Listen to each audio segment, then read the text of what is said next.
जाडोको मौसम छ, धेरै जाडो बढिरहेको छ। त्यसै कारणले मैले एउटा सिम्पल साधारण सब्जी बनाएकी रहेछु। त्यो के होला भन्दाखेरि हाम्रो आजभोलि एकदमै अर्ग्यानिक सब्जीहरू, कति राम्रा हरिया सब्जी, अनि फेरि आलु भन्ने हो भने त कति नै राम्रो फ्रेस ताजा पहाडी रातो आलु है। अनि फेरि त्यसमा मैले राखिदिएकी छु, आजभोलि जाडोमा धेरै खान्छन् सम्फो। सम्फो र साग भनेको त एकदमै कम्युनिकेसन मिलेको चिज हो र यो चिजलाई खान कसैले पनि नछुटाउनु होला है त।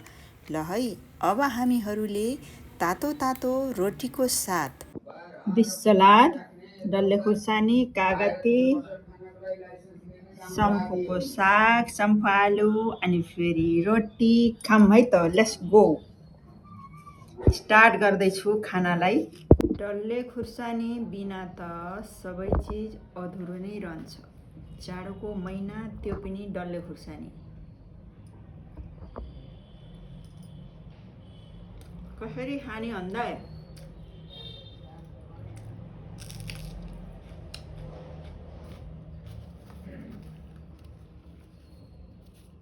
ठिकै छ पिरो।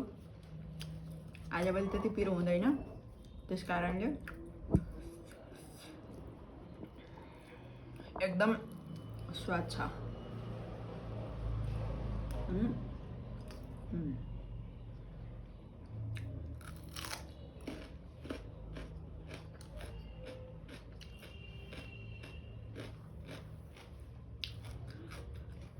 जाडोको महिना मुला पनि पाइन्छ,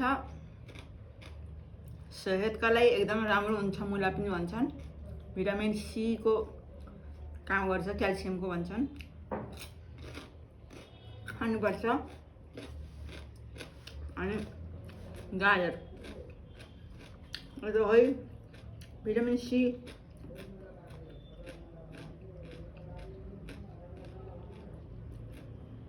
गाजर। Thank you so much.